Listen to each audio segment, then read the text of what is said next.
Hey guys, tonight we begin with the delightfully dysfunctional world of the ancient Greek gods, a pantheon so powerful, so dramatic, and so emotionally unstable. So before you get comfortable, take a moment to like the video and subscribe, but only if you genuinely enjoy what I do here, and let me know in the comments where you're tuning in from and what time it is for you. It's always fascinating to see who's joining us from around the world. Now, dim the lights, maybe turn on a fan for that soft background hum, and let's ease into tonight's journey together. Let's begin with the big guy himself, Zeus, god of the sky, ruler of Olympus, and walking proof that absolute power absolutely fries your sense of boundaries.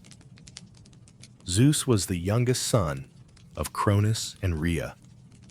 His dad, like all great fathers, had a habit of swallowing his children whole to prevent them from overthrowing him. Romantic.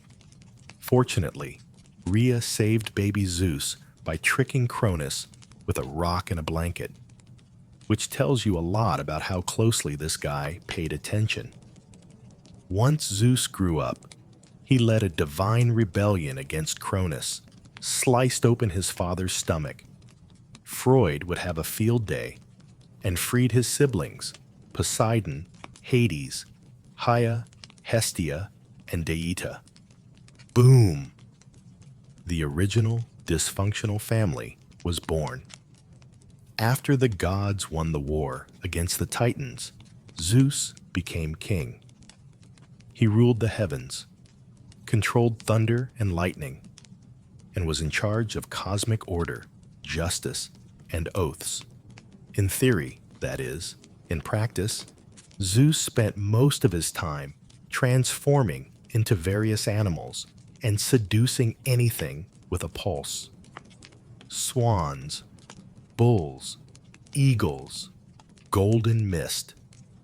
The man had no chill and no consistent moral code. Imagine your country's Supreme Court justice turning into a goose to flirt with civilians. That's Zeus, but with more lightning. His love life was an open-source disaster. He married his sister, Haia, which went about as well as you'd expect. He had dozens of affairs with goddesses, nymphs, mortals, and probably one or two houseplants. The result, an overwhelming number of demigod children, many of whom had serious parental abandonment issues and accidentally founded entire mythologies. But despite all that, Zeus wasn't entirely chaotic. When he wasn't cheating or chucking lightning bolts at mortals who didn't offer proper sacrifices, he did act as the cosmic referee. He enforced oaths, upheld law, and occasionally punished people for being more arrogant than he was, which frankly took effort. Zeus was respected, feared, and constantly causing PR nightmares for Olympus. He had power, presence, and zero understanding of personal space. He was both protector and predator, judge and joke, the ultimate divine contradiction. Haia is technically the goddess of marriage, family, and childbirth, which is ironic because her own marriage is an absolute dumpster fire in a golden chariot. She's Zeus's wife, also his sister, because you know mythology. Their wedding was supposed to be the divine ideal of sacred union. Instead, it turned into a centuries-long soap opera filled with infidelity, revenge, and a shocking number of people turned into animals or trees or stone. Hera is powerful, the undisputed queen of the gods, but her power mostly expresses itself in one very specific way: vengeance. Not on Zeus, of course. No, that would be too simple. Here's Fury is laser focused on the women Zeus seduces, or let's be honest, outright kidnaps and their unfortunate children. She once turned a woman into a cow, cursed another to only speak in echoes, and in one particularly cruel moment tried to kill baby Hercules with a pair of serpents. That was literally his baby. Hers? No. His still? Nope. It's hard to blame her entirely. Imagine being the goddess of marriage while your husband is out here inventing new forms of animal-based flirtation.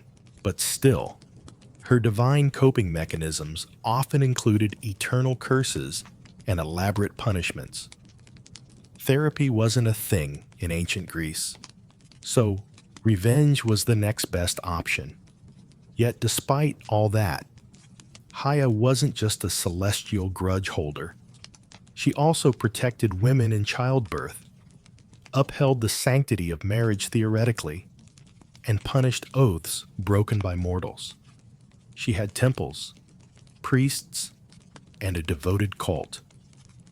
Following cities like Argos and Samos worshipped her as a major force of divine order.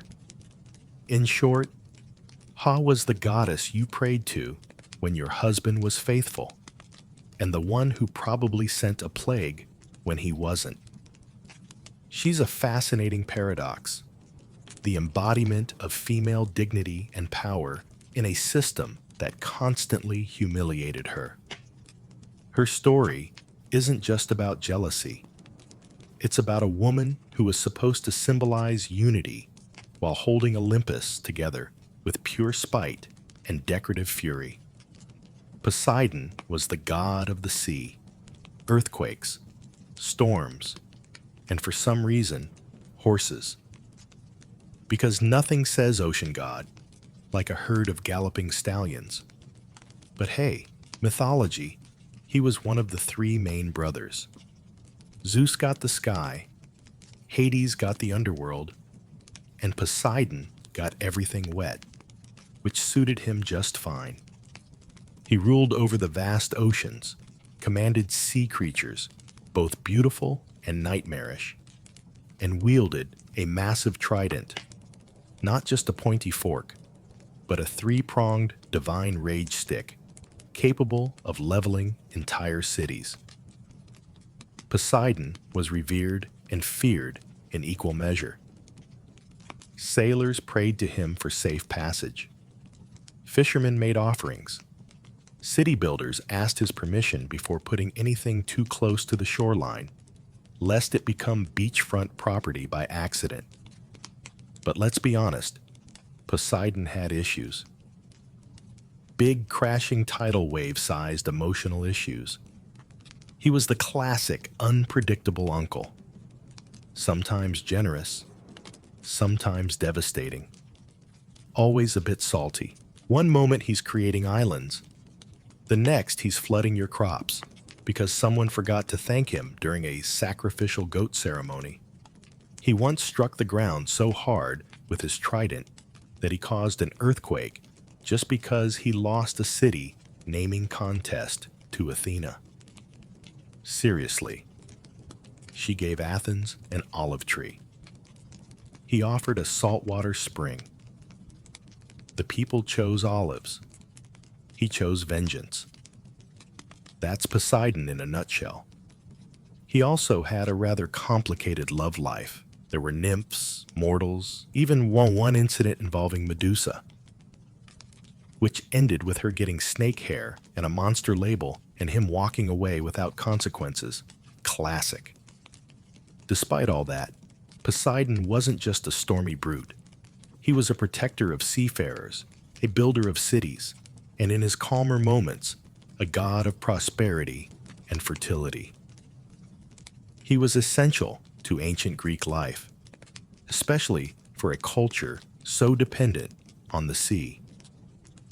But like the ocean itself, he was always one storm away from from reminding everyone who was really in charge. Hades is the god of the underworld, not hell exactly, but a vast, gloomy realm where all souls eventually clock out for eternity. Contrary to modern pop culture, Hades wasn't evil. He wasn't even particularly cruel. He was just incredibly tired of everyone. While Zeus got the sky and Poseidon got the seas, Hades drew the short straw and got stuck managing the ancient Greek version of customer service for the dead. For eternity in darkness, surrounded by wailing, Hades ruled the underworld with a quiet, brooding authority. He wasn't flashy. He wasn't loud.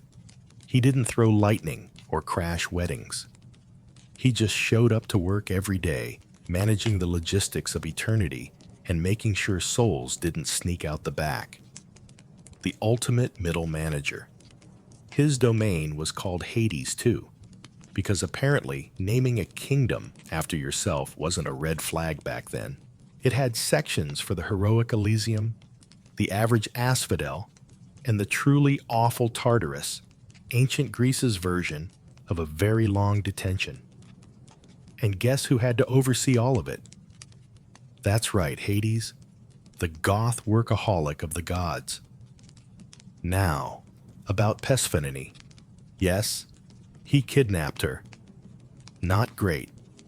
Definitely problematic. But also, and Greek mythology is nothing if not inconsistent, they actually grew into a functional, weirdly stable marriage. She spent half the year with him, bringing life to the underworld, and the other half on Earth, causing spring. It's less romance, more mythological timeshare. Hades was also the original pet dad. His dog Cerberus had 3 heads, a temper, and 0 obedience training. But he kept souls in line mostly. Unlike his brothers, Hades didn't cheat, didn't rage, and didn't crave the spotlight. That's probably why ancient Greeks rarely built temples for him. They were terrified of attracting his attention.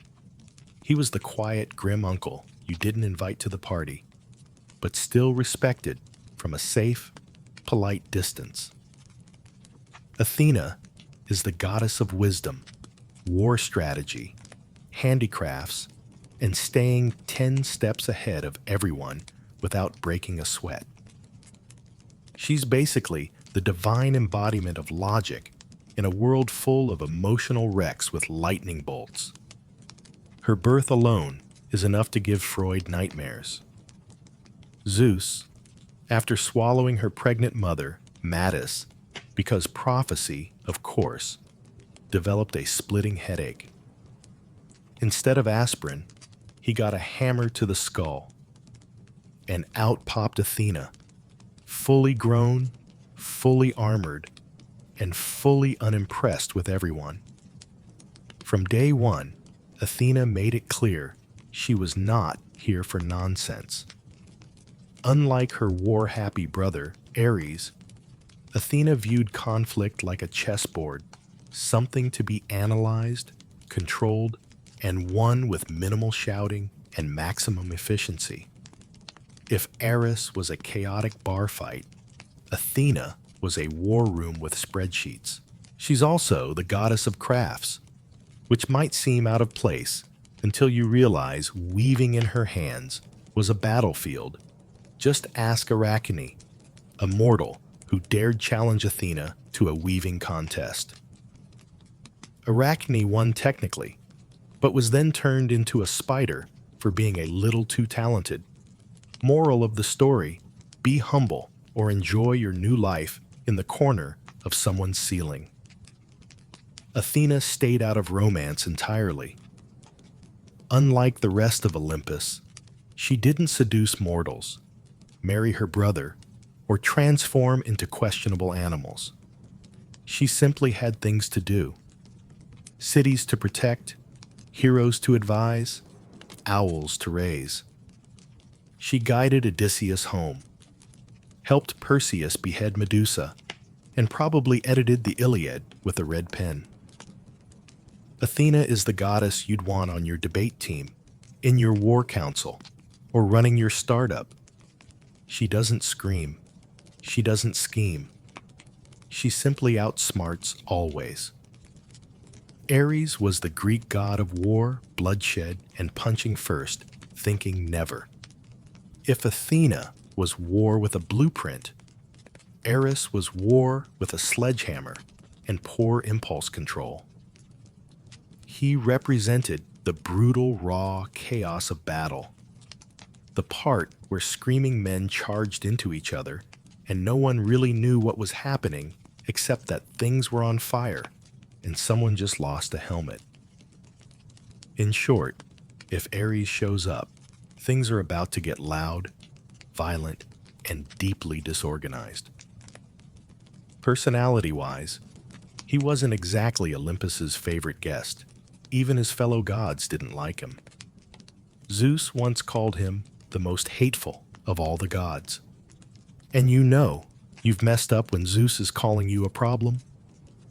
Ares was arrogant, hot-headed, and about as subtle as a flaming chariot. He wasn't particularly respected either.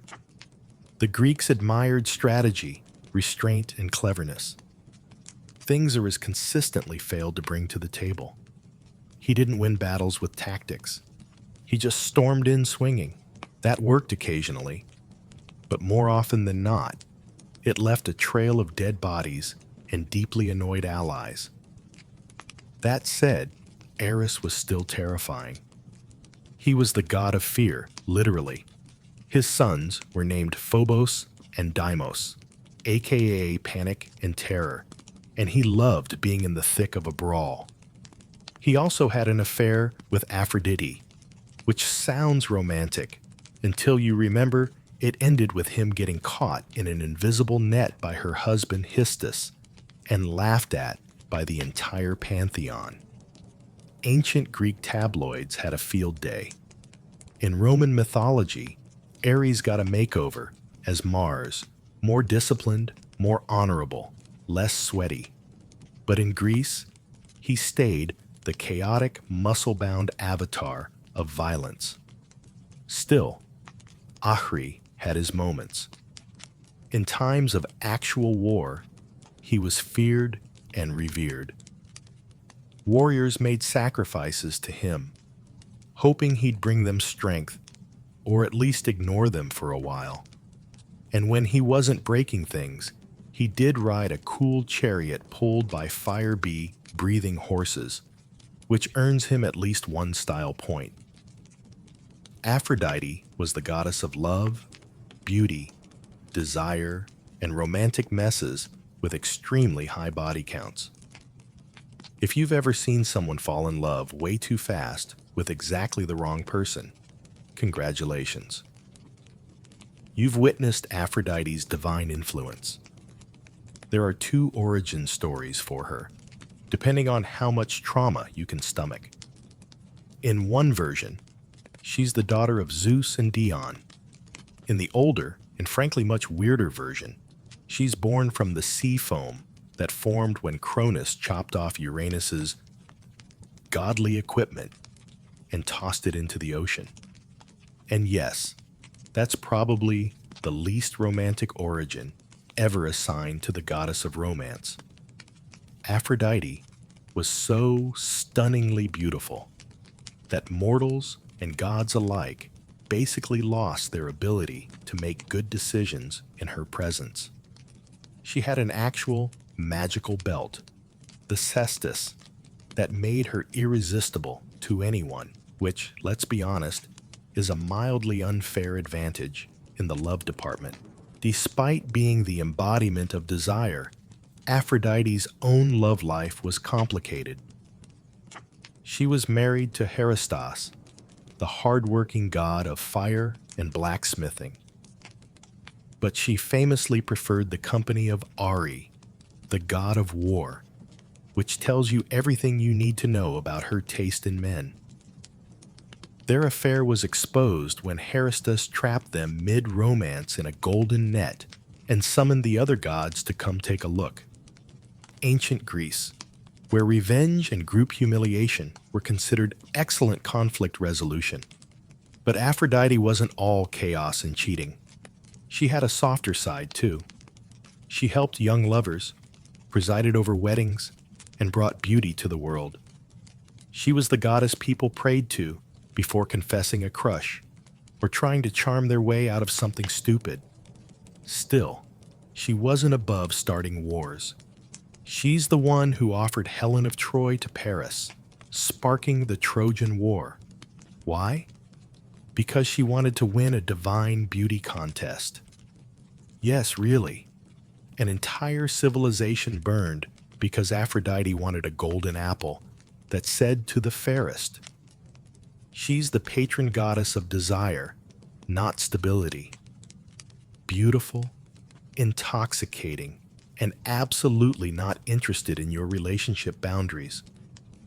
Heristus was the god of fire, metalwork, craftsmanship, and being the only Olympian who actually had a job.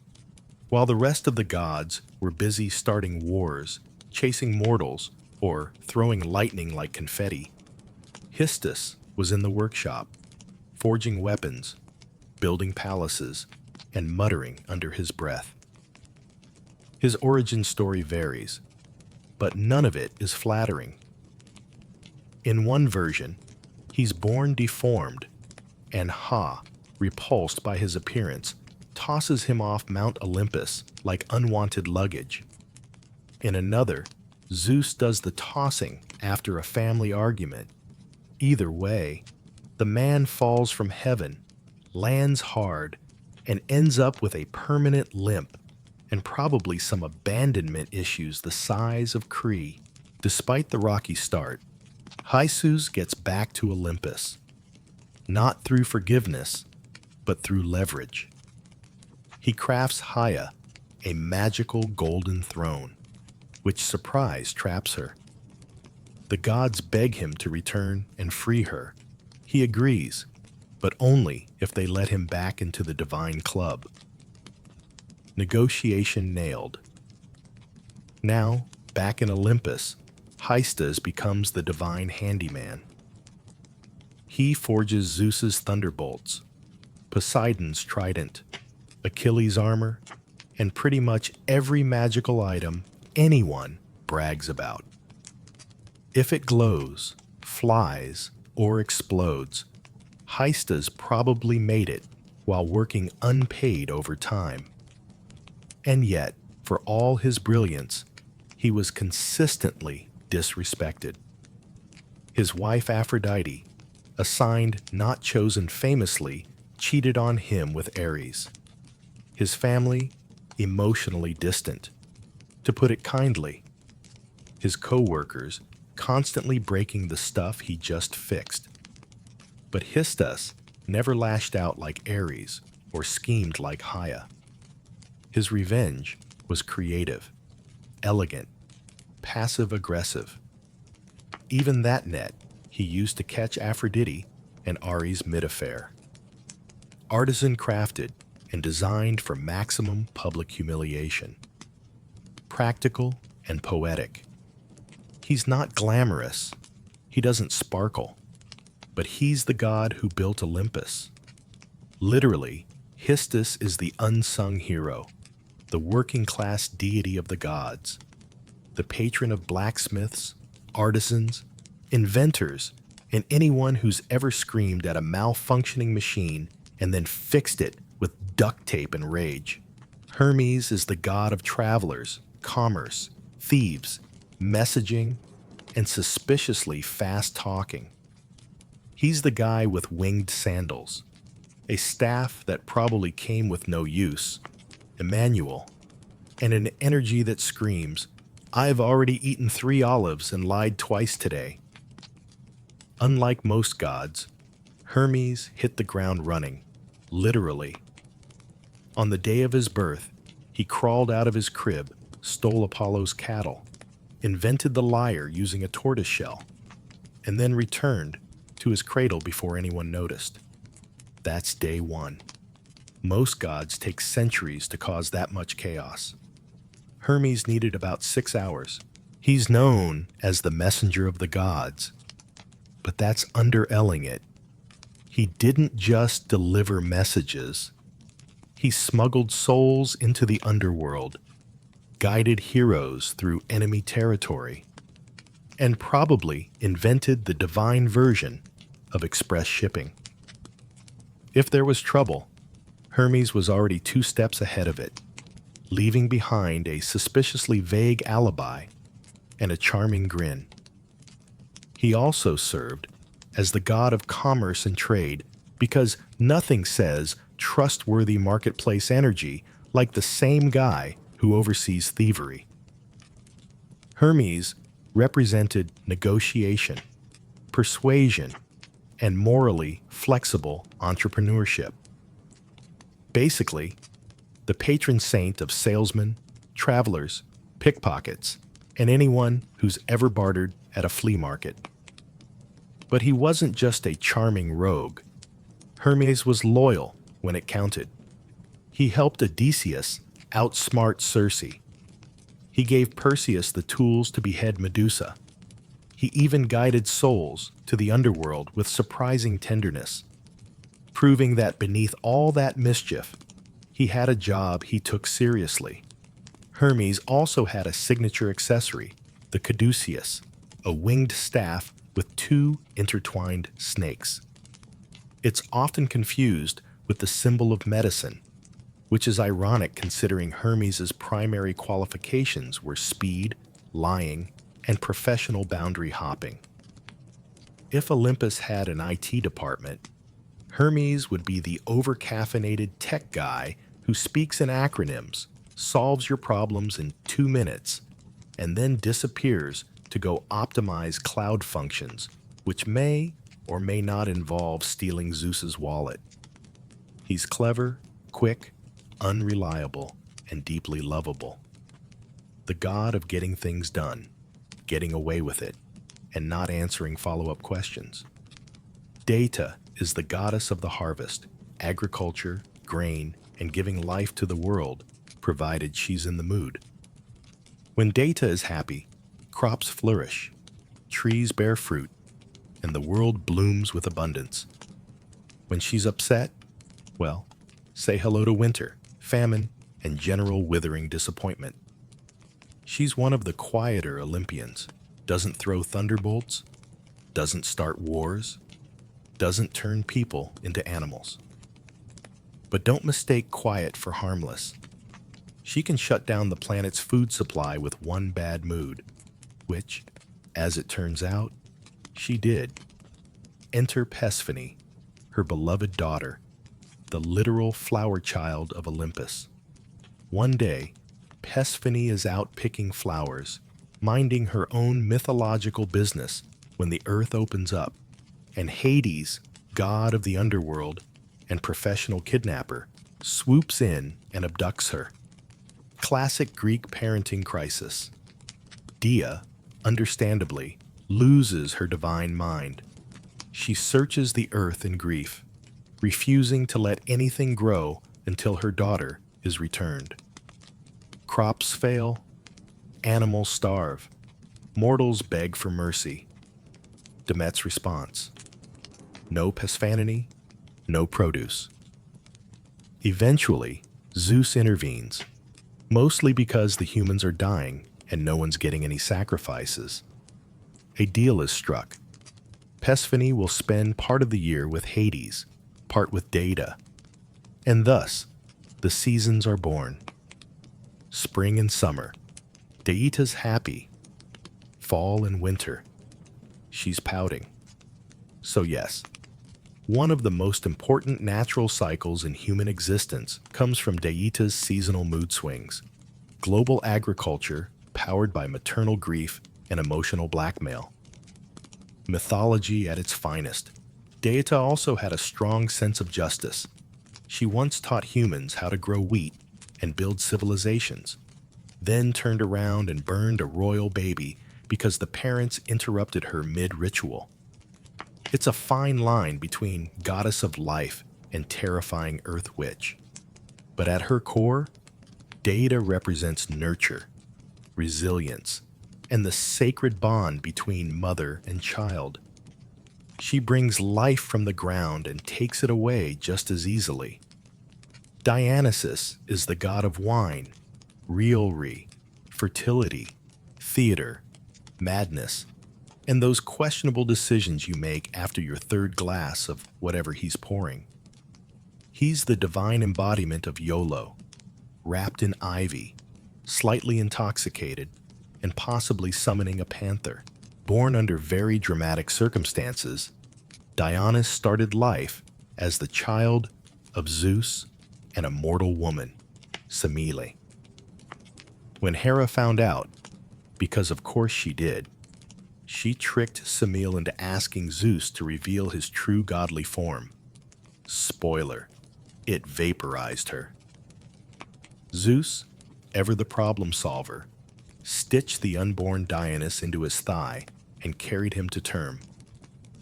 Yes, thigh pregnancy, Greek mythology, where nothing is weird enough to question. Dionysus grew up wandering the earth, spreading wine-making aching, chaotic joy, and mild existential dread. He was followed by a rowdy entourage of satyrs, maenads, and woodland party crashes, a traveling circus of ecstasy and potential property damage. His worship wasn't just about fun and grapes. Dionysian rituals involved letting go of your identity, your inhibitions, and sometimes your clothes. His festivals were wild, immersive, and often involved masks, theater, and very questionable decisions under the stars. Think Burning Man, but with divine consequences. But Dionysus wasn't all fun and fermented joy. He had a temper, a very theatrical one.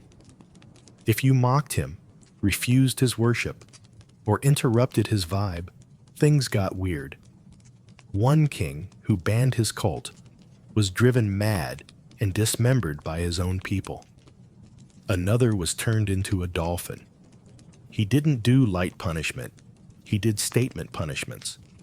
Yet he was also deeply compassionate, especially to outcasts, misfits, and those outside polite society. He gave comfort to the broken, voice to the silenced, and occasionally transformed people into vines, which is probably symbolic of something. Dionysus is the paradox of divine liberation and chaos. He's joy and destruction, art and madness. The God who blesses you with creativity one moment and has you dancing barefoot in a vineyard the next, questioning your life choices. Artemis is the goddess of the hunt, wilderness, wild animals, and the moon. She's also the goddess of no, I will not explain myself, and yes, that was a threat. Often depicted with a bow in one hand and zero tolerance in the other, Artemis is one of the few Olympians who didn't need thunderbolts or love potions. She had precision, discipline, and a pack of divine wolves. Twin sister to Apollo, Artemis arrived in this world in typical overachiever fashion. She helped deliver her own brother shortly after her own birth. From that moment forward, she was done with men. She swore off marriage, romance, and anything remotely resembling emotional vulnerability. Instead, she roamed forests, hunted stags, and surrounded herself with a loyal band of maiden followers who all shared her love for nature and disinterest in drama. Artemis is best known for her purity, not in a Victorian fainting couch way, but more in the touch me and I turn you into a deer way. Take action, for instance. A hunter who accidentally stumbled upon her bathing. Rather than calmly explain boundaries, she transformed him into a stag and let his own dogs tear him apart. Message received. She was fiercely protective, especially of women and children. While many Olympian gods treated mortals like chess pieces or dating apps, Artemis acted as a divine shield for the vulnerable. She punished those who disrespected sacred nature or harmed the innocent, and her vengeance was swift, poetic, and usually fatal.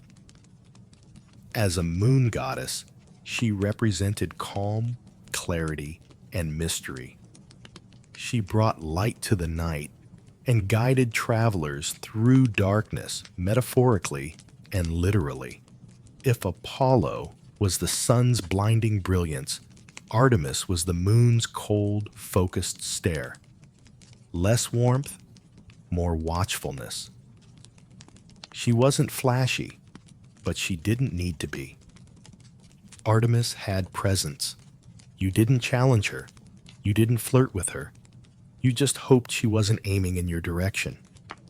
In modern terms, Artemis is the original independent woman, fierce, free, and entirely uninterested in what you think of her. She didn't live in Olympus. She ran in the woods. Apollo is the god of the sun, music, prophecy, healing, poetry, archery, and honestly, at this point, just assume he put his name on every job opening on Mount Olympus. If the gods had linked in, Apollo's profile would crash the site. Twin brother of Artemis. Apollo is the shiny, radiant poster child of Olympus. Golden hair, golden lyre, golden chariot. He's the reason we have daylight. According to Greek myth, as he literally drove the sun across the sky every day in a flaming chariot. No pressure if you're running late, but beneath all that brilliance lies a lot of feelings. Apollo is dramatic. He's emotional. He's the guy who sings ballads after a breakup and then curses the person who rejected him, literally. Ask Daphne. She turned into a tree just to get away from him. Apollo mourned her loss, then turned her into a sacred symbol and wore her leaves as a crown, because that's healthy. He's also the god of prophecy, which means he technically knows things will end badly and still gets upset when they do. Classic overachiever energy. He established the Oracle of Delhi, where priestesses, fueled by divine madness, mumbled poetic riddles that somehow explained everyone's destiny. Very user-friendly. Apollo had a complicated relationship with love. He chased several mortals, was rejected by most, and reacted with varying degrees of poetic overkill. When a Spartan prince named Hyacinus died during a discus game, possibly from Apollo's own poorly thrown disc, he was so distraught he turned the boy into a flower, which is sweet if you ignore the blunt forced trauma part. Despite all this, Apollo was also a healer. His son, Asclepius, became the god of medicine, and Apollo himself could cure plagues or cause them, depending on how offended he felt that day. In short, Apollo was brilliance wrapped in insecurity, power dressed in poetry, and charm with a short fuse. The kind of god who'd write you a love song and then shoot you with an arrow if you didn't clap. Hestia is the goddess of the hearth, home, and domestic peace, which is ancient Greek for the only Olympian who didn't cause weekly international incidents. She was the eldest child of Cronus and Rhea, and also the first to be swallowed whole by her charmingly paranoid father. Later, she was the last to be vomited back up when Zeus overthrew him, which means technically she's both the oldest and youngest Olympian.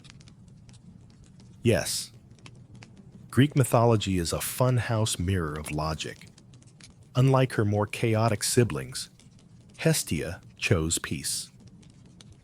She didn't participate in power struggles, didn't throw curses, didn't sleep with mortals, and didn't even throw shade.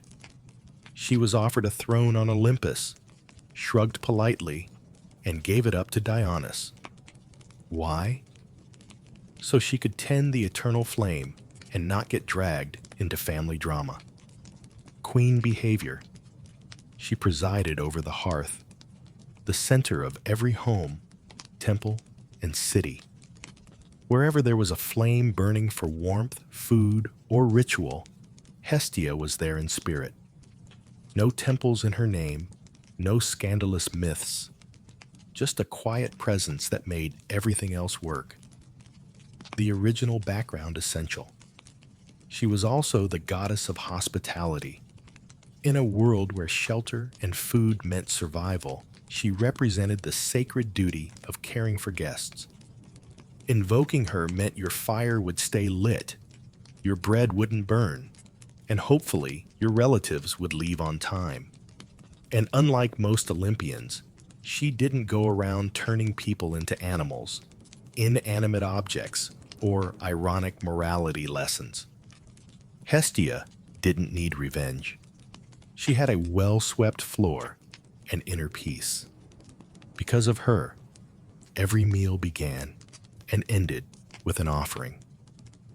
Every city had her flame burning in its heart, and every prayer circle probably had someone whispering, "Thank you for not being a handful."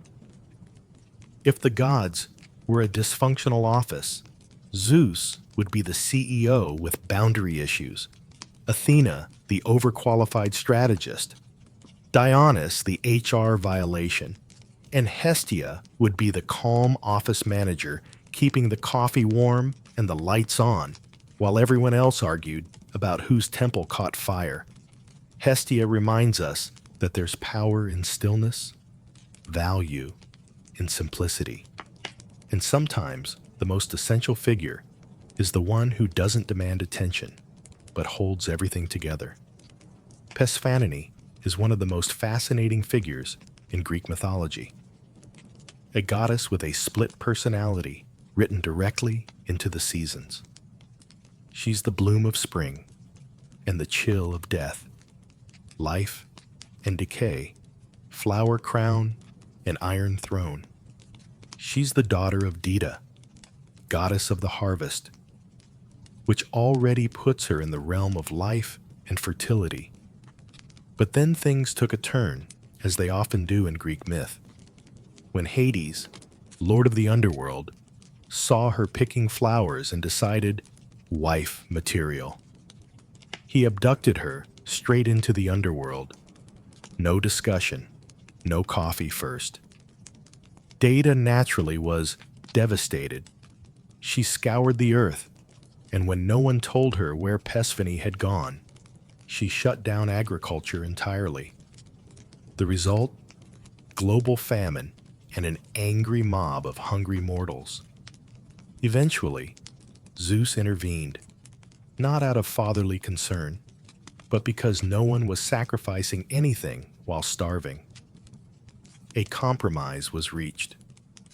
Persephone could return if she hadn't eaten anything in the underworld, which of course she had. 6 pomegranate seeds, just enough to legally bind her to a part-time gig in the land of the dead. Thus began her dual role.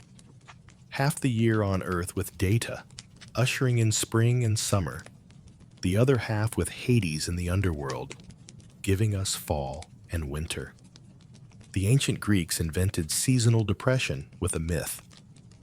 But here's where things get interesting. Over time, Persephone embraced her role as queen of the dead. She wasn't just a sad, kidnapped flower girl. She became a ruler, calm, firm, and quietly powerful. Mortals prayed to her for mercy, for safe passage, for understanding the balance between life and death. She represents transformation, not just seasonal, but emotional. The shift from innocence to strength, from being taken to taking control. Persephone is the goddess of duality. She walks through flowers and bones with equal grace. She's the reason flowers bloom and the reason they wilt. Before Psyche was even old enough to understand the word goddess, she was being compared to one. By the time she reached womanhood, statues of Aphrodite were gathering dust while mortals traveled miles just to glimpse the bust of this mortal girl. Her beauty wasn't simply admired, it was worshipped. Entire crowds treated her as if she were Aphrodite, reincarnated in flesh and bone. People whispered that she must be divine, that no mortal woman could look like this by accident. But for Psyche, all the reverence felt hollow. She walked through cities and villages like a phantom, adored but untouched, celebrated but alone. No one dared to approach her with true affection. Men looked at her like a living painting, flawless, silent, untouchable. Even her family, though proud, grew uneasy. Her two sisters had married noble men, begun families, and lived the kind of grounded, warm lives that Psyche herself craved. But no suitor would dare to court a girl believed to be a rival of Aphrodite, and therein lay the danger. You see, the gods weren't fond of competition, especially Aphrodite. Watching her temples grow silent, while mortals laid garlands at the feet of a mere girl, made the goddess burn with divine rage. To her, Psyche wasn't a beautiful child. She was an insult carved into flesh. Yet Psyche knew none of this. She spent her days walking gardens alone, speaking to no one. She'd never felt a lover's touch or heard a whispered vow in the dark. Her beauty had become a curse, one that distanced her from the only thing she truly wanted, a soul that saw her, not just her face. She would stand by her window at dusk, watching the horizon fade and thinking perhaps this was her fate, to be loved by all, but held by none. No priest, no oracle, no stranger ever offered an answer until one day someone did. But it wasn't a man. It wasn't a priest. And it wasn't a mortal. It was a goddess. And she wasn't offering love. She was demanding revenge. On Mount Olympus, beauty was more than vanity. It was power, and no one wielded it like Aphrodite. She was the goddess of desire, of seduction, of divine charm.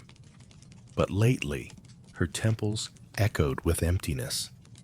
Her statue stood lonely beneath the sun. Why? Because mortals now knelt before a human girl, Psyche, as if she were the new goddess of love. To Aphrodite, this wasn't just offensive, it was treason. The goddess watched from her celestial perch, her envy twisting into hatred. She had destroyed kings for less. How dare a mortal girl steal her worshippers? How dare she exist as a living insult to divine beauty? And so Aphrodite did what goddesses do. She summoned her son, Eros. Now, Eros wasn't just any deity.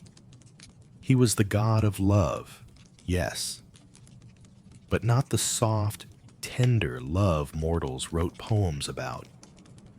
No, Eros dealt in chaos. He sparked passion where there should be none. He made kings fall for swindlers, queens for slaves, enemies for each other. His arrows didn't ask for permission. They shattered logic, loyalty, and sometimes entire empires. Aphrodite's command was simple: make Psyche fall in love with the most hideous, vile creature on earth. Something monstrous, something beneath even the worms. Let her feel what it's like to be mocked by love. Eros, ever the obedient son, accepted. Bow slung over his back, quiver full of divine arrows, he descended to the mortal realm under the cover of moonlight. He found Psyche asleep in her chamber, candlelight flickering across her features like water. She was beautiful, too beautiful, and Eros, who had pierced 1,000 hearts, felt his own skip a beat. This wasn't right. This wasn't part of the plan. Still, he reached for his arrow. But in his distraction, something went wrong. His hand slipped. The arrow pricked his skin, just a drop, but it was enough. The god of love had just fallen victim to his own power, and in that moment, fate shifted.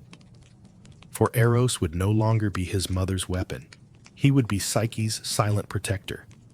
But neither of them knew what price the gods would demand for this forbidden affection. And Aphrodite would not forgive betrayal. Os vanished before Psyche could stir from her sleep, the wound from his own arrow still warm on his skin. He had pierced countless hearts, but never once had he fallen prey to his own game. Now, with every beat of his heart, he felt a longing he didn't understand, a need to protect her, to cherish her, to hide her from the cruel eyes of Olympus. But protection came with sacrifice. He couldn't tell her the truth. If Aphrodite discovered he had disobeyed her, worse, that he had fallen in love, there would be no mercy. Not for him, not for Psyche. So our Eros made a quiet vow. He would love her from the shadows. Meanwhile, Psyche's life grew stranger by the day. No suitors came. Her beauty, once a spectacle, now seemed cursed. Whispers of divine punishment swirled through the kingdom. Her father, desperate and afraid, consulted the oracle of Apollo, and the words returned were cruel. She shall not wed a mortal man. Instead, she will marry a monster, a beast feared even by the gods. Send her to the mountaintop, dressed as a bride. There, her fate awaits. Her family wept. Her sisters gasped, but Psyche stood still, silent, as if the wind had carved her into stone. A monster. This was her destiny. Not love, not choice, but sacrifice. Still she agreed, not out of courage, but out of resignation. She had been adored like a goddess, yet never touched by love. Perhaps this cruel, monstrous fate was simply balance. Eos watched from above, his heart twisting with guilt. He had meant to protect her, but now the gods had spun a web he couldn't untangle. If he intervened openly, his mother would know. But if he did nothing, Psyche would be lost, yeah. So, he devised a plan. He would take her to a secret place, a hidden palace known only to him, cloaked in illusion and silence. He would love her, not as a god, but as a shadow.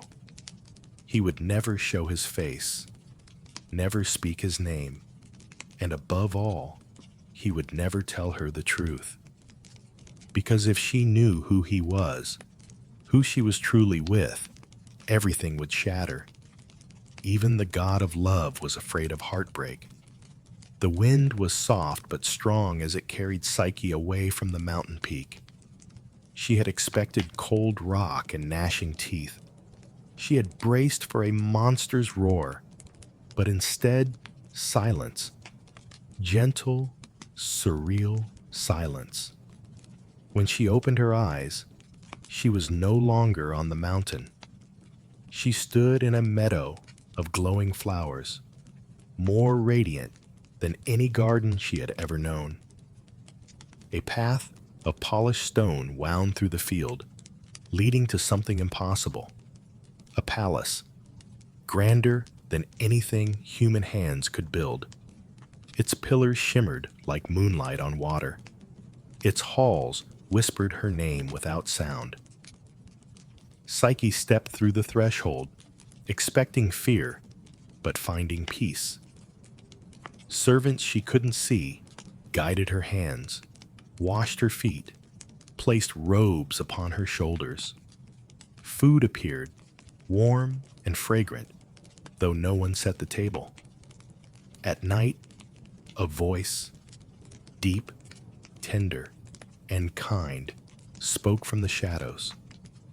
Do not be afraid. You are safe. This is your home. It was him, her unseen husband, the one the oracle had promised. But there was no snarling beast, no monstrous form, just a voice. And strangely, it didn't frighten her. He never revealed himself, not even in darkness. Each night, he joined her in the quiet velvet of the bedchamber. He touched her face like a dream. He whispered laughter in her ear.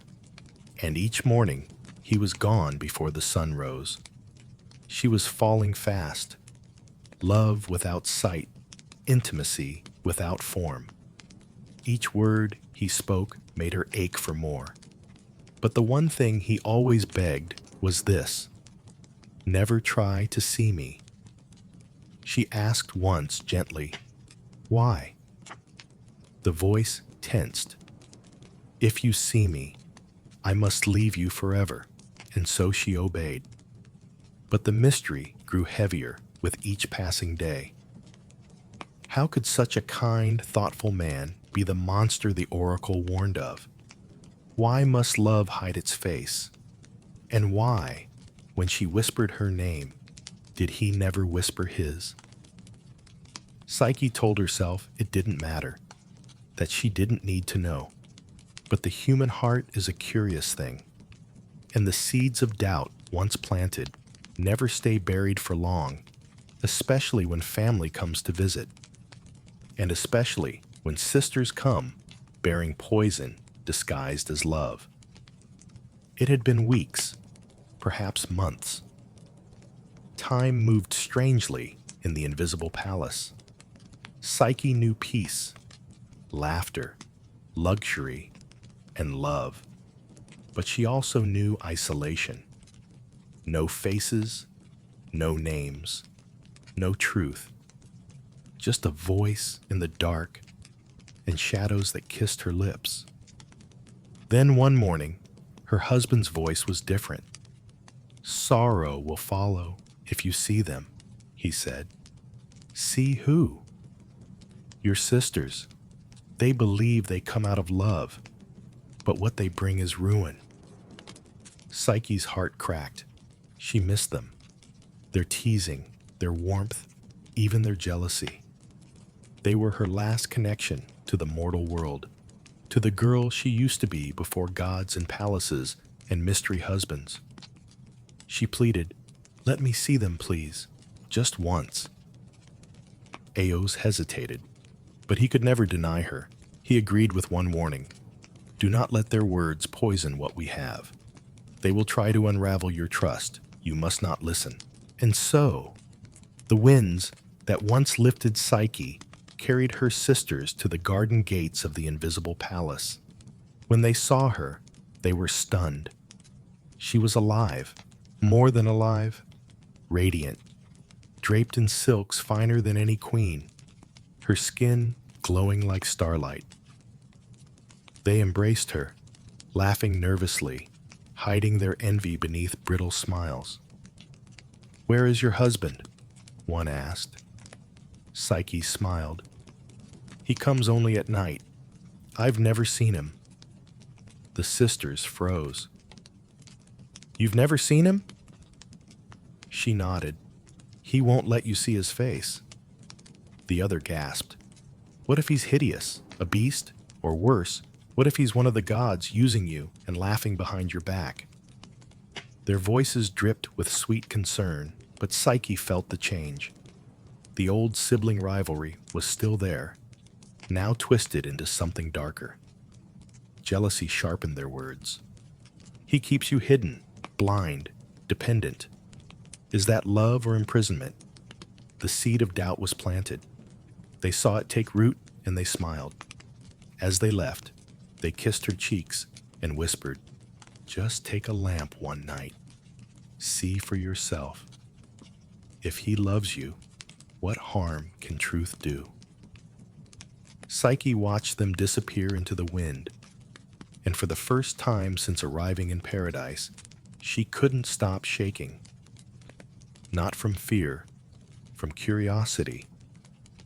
That night, Psyche couldn't sleep.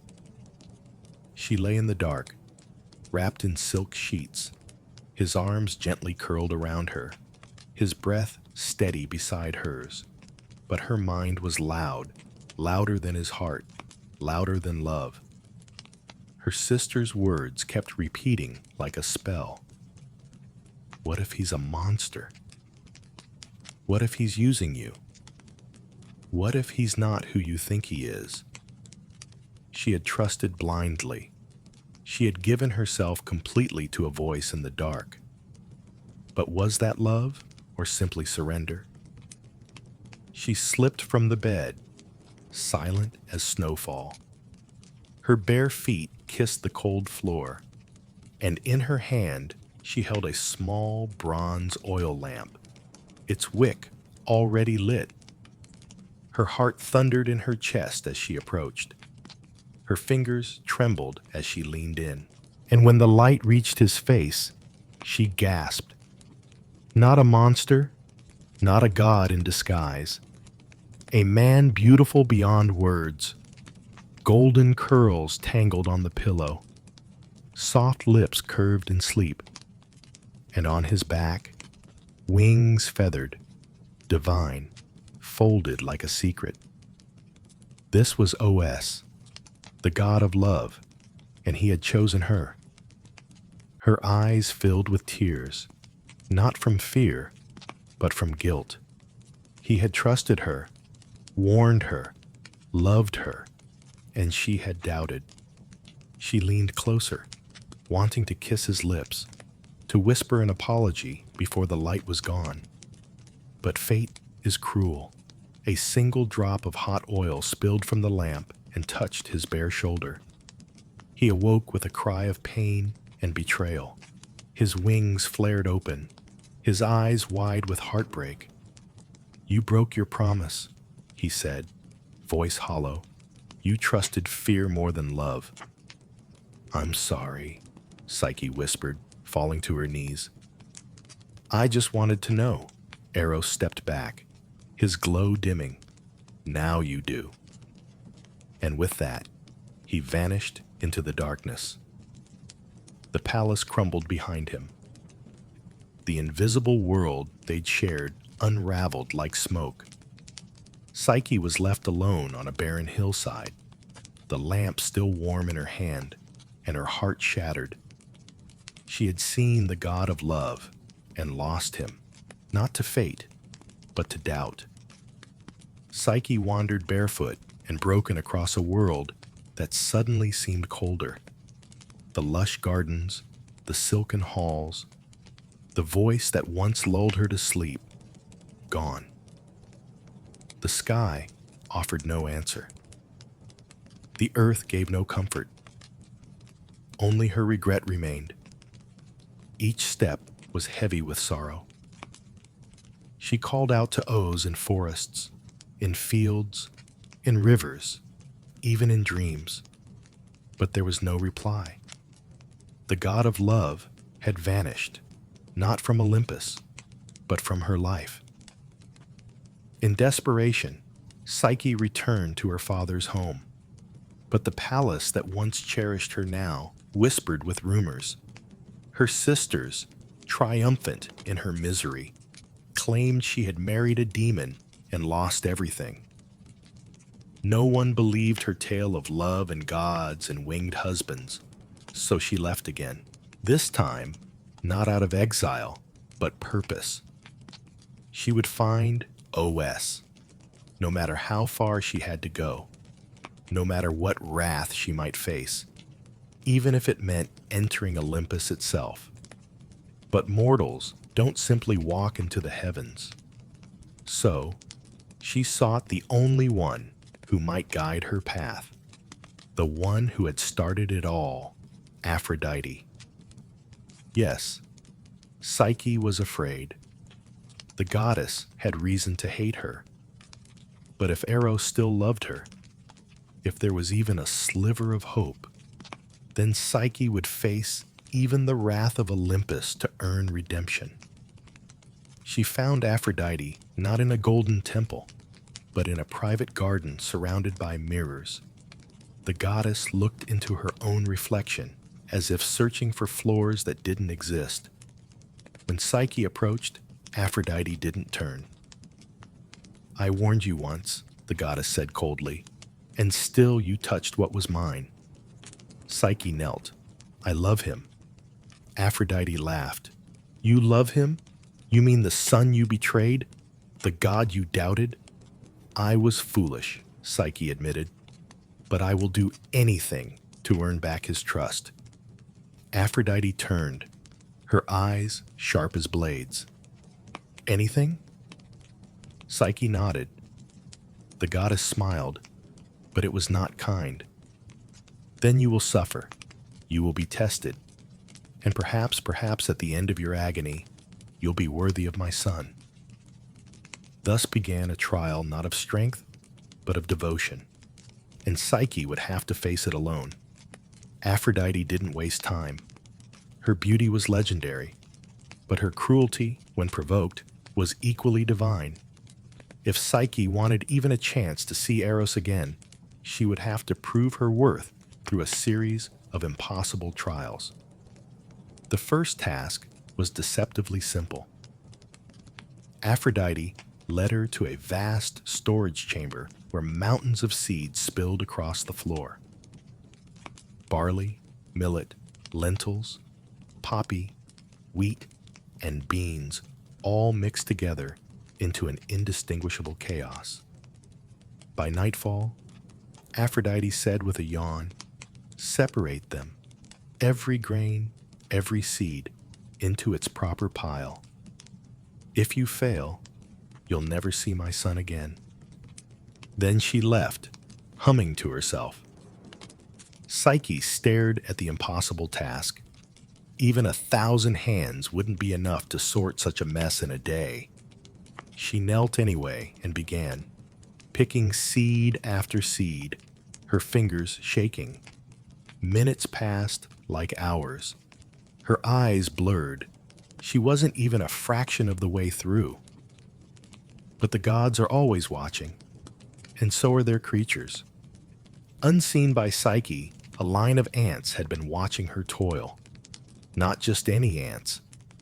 These were sacred to Data, goddess of the harvest. Perhaps they pied the girl. Perhaps they were moved by love. In a sudden flurry of motion, hundreds of tiny legs raced across the floor.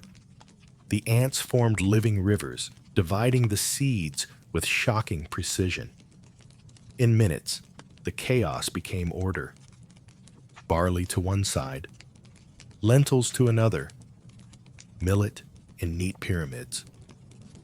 It was like watching nature itself rewrite the laws of time. When Aphrodite returned at dusk, she was met not with failure, but perfection. She narrowed her eyes. "You had help," she snapped. Psyche bowed her head. "I only did what I could." Aphrodite's lips twitched with something between anger and amusement. She hadn't expected the mortal girl to complete the task, much less with grace. But no matter. There were still many more trials to go. Harder ones, deadlier ones. This was only the beginning, the goddess warned. If you want to see Eros again, you'll need more than luck. And yet, Psyche, exhausted, sore, but standing, nodded. I'll do whatever it takes, because love, true love, was worth more than divine comfort or mortal pride. And Psyche's war had only just begun. Psyche barely had time to rest before Aphrodite handed her the second task, this one even crueler in its design. See that river down there? The goddess asked, pointing to a winding stream glinting beneath the afternoon sun. It runs beside a meadow where wild rams graze. Their wool is made of gold.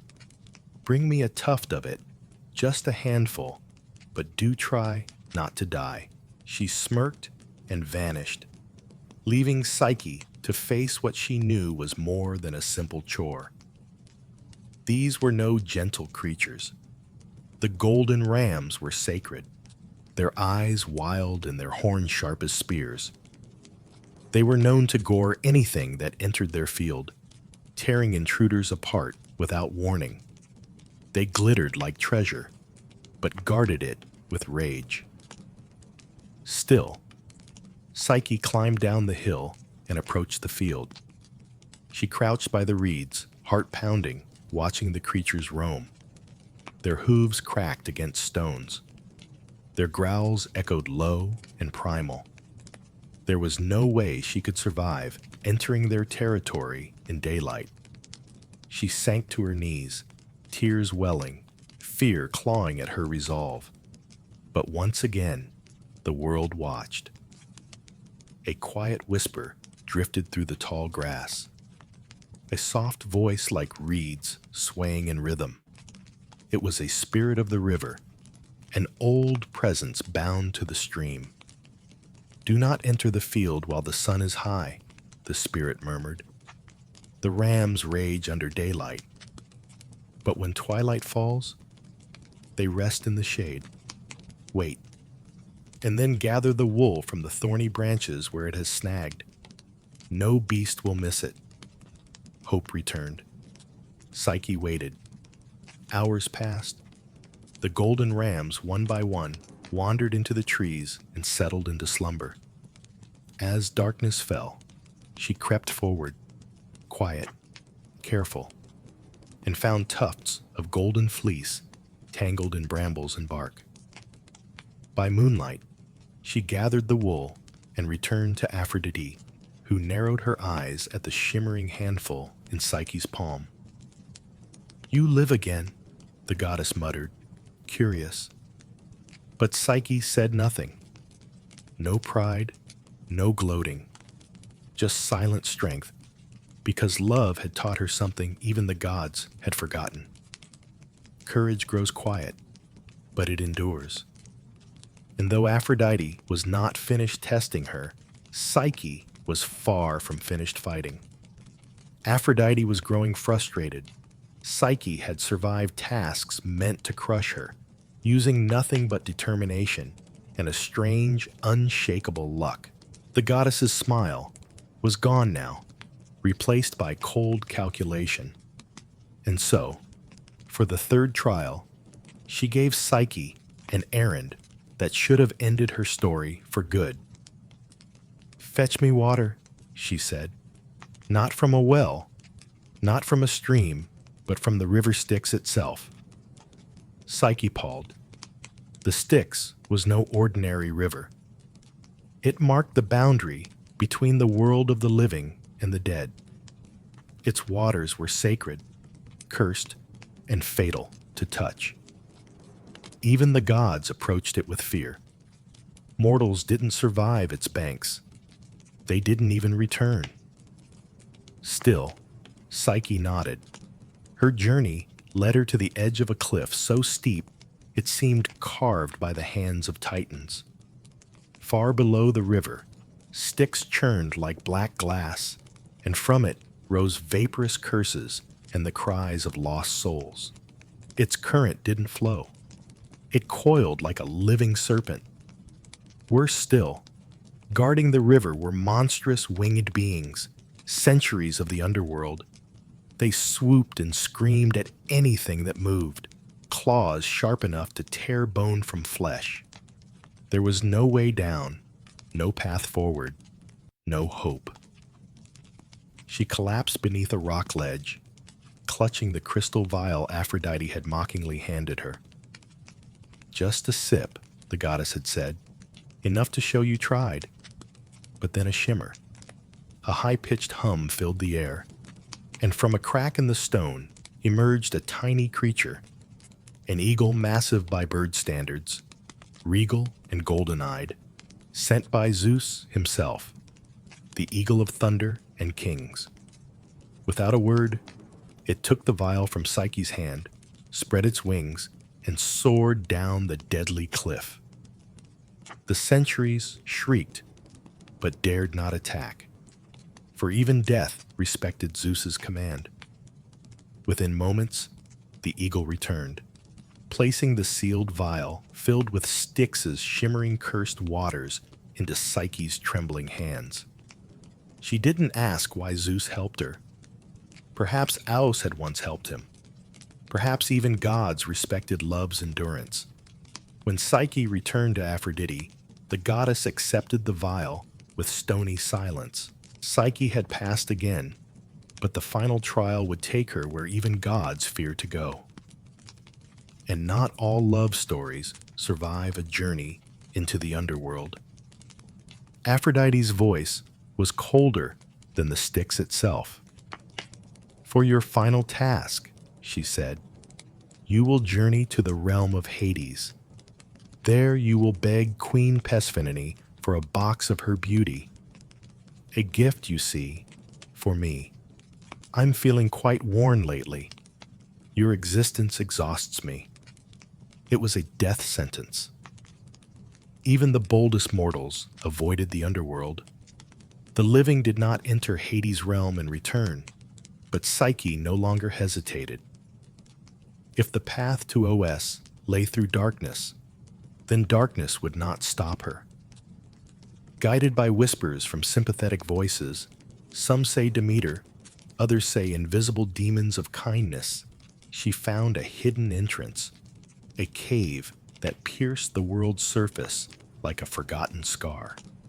She brought with her 2 coins for Charon the ferryman and barley cakes for Cerberus, the 3-headed hound. Every step deeper drained the warmth from her bones. The air was thick, not with smoke, but silence.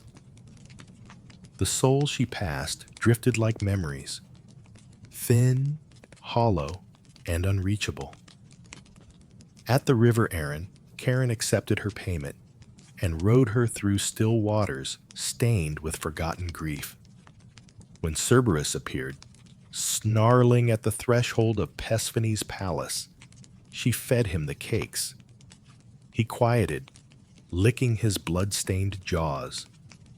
Inside, Persephone sat serene on her obsidian throne, eyes like polished garnets.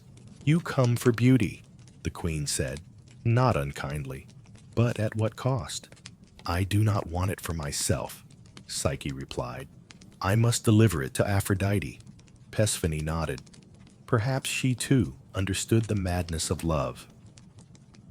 She handed Psyche a small sealed box, plain, unmarked, and yet unbearably heavy. Do not open it, the queen warned. It is not meant for your eyes. Psyche thanked her and turned to leave. The journey back was quiet, but heavier now with temptation. The box pulsed in her hands. Surely just a peek couldn't hurt. She told herself no, over and over. But doubt, like before, crept in. What if this beauty made her worthy of OS again? What if this was the final key? The surface was near. Her heart raced. Her fingers twitched, and as light returned to her face for the first time in days, she opened the box, and darkness consumed her. The moment Psyche opened the box, expecting light and beauty, a cold mist spilled from it like a breath from the grave. It wasn't beauty. It wasn't divine radiance. It was sleep. Not ordinary sleep, but the deathless slumber of the underworld, crafted by Persephone to preserve her power, not to beautify Aphrodite. Psyche didn't scream. She didn't collapse. She simply dropped. Her body fell softly onto the grass at the edge of the mortal world. The sealed box beside her, her limbs frozen, her breath silenced. She wasn't dead, but neither was she alive. Caught in an eternal pause, her heart stilled by her own curiosity. And that might have been the end of Psyche. But love has a way of surviving even death. Far away in Olympus, Os had not forgotten her. His wounds had healed, but his heart had not. He had kept away at his mother's command, tormented by visions of Psyche toiling through impossible trials. And when he heard she had entered the underworld, he knew she had done it for him. Defying Aphrodite, braving death, all for love. That was no mortal girl. That was a queen. Os defied his mother, bursting from Olympus in a blaze of wings and gold. He raced through the skies, the clouds splitting at his heels, until he found her, motionless, silent, lying like a marble statue kissed by the dusk. He fell to his knees beside her, and he wept, not tears of sorrow, but of rage, of regret, of love too big for words. He lifted the box gently and sealed it shut. Then, without hesitation, he leaned down and kissed her lips. Not a magical kiss, not a spell, just a kiss, a promise, a memory, a plea, and her eyes fluttered open. Psyche gasped, the sleep lifting like fog. Her hands reached for him before she could even speak. "Eros," she breathed. "You came back," he whispered. "I never stopped loving you." He held her tighter than ever before. And in that moment, all the gods who had watched, some amused, some angered, finally understood. Even the god of love had met his match. Their reunion shook Olympus. Os, the god of love, had defied his mother. Psyche, a mortal, had defied death. And together, they had crossed the boundaries between divine and human, between duty and desire. Such love was dangerous. Aphrodite was livid. She stormed into the court of the gods, demanding punishment. "This mortal," she cried, "has mocked the gods, meddled with sacred laws, and corrupted my son. She must be erased." But the gods were no longer so certain. They had seen Psyche's trials, witnessed her suffer, persevere, and rise again. Her love had survived what no mortal love ever had. Still, the matter had to be decided, and so they turned to Zeus. The king of the gods sat silent on his throne, lightning in one hand, fate in the other. He had watched all of it, from Psyche's fall to her rise, from her doubt to her devotion. At last, he spoke. "There is power," Zeus said, "in a love that endures." Aphrodite opened her mouth to protest, but he raised a hand. "You have tested her. She has passed more than any mortal I have ever seen. She is not unworthy of Olympus. She is proof that even mortals can love like gods." Then he turned to Os and Psyche. "You want to be together truly forever?" They both nodded. "Then so be it." With a flick of his hand, Zeus summoned a goblet filled with ambrosia, the drink of the gods. He offered it to Psyche. Drink, and you will no longer be mortal. Your heart will beat with eternity. Your soul will live among us. But your trials will not be erased. You will carry them, as we all carry the stories that shape us.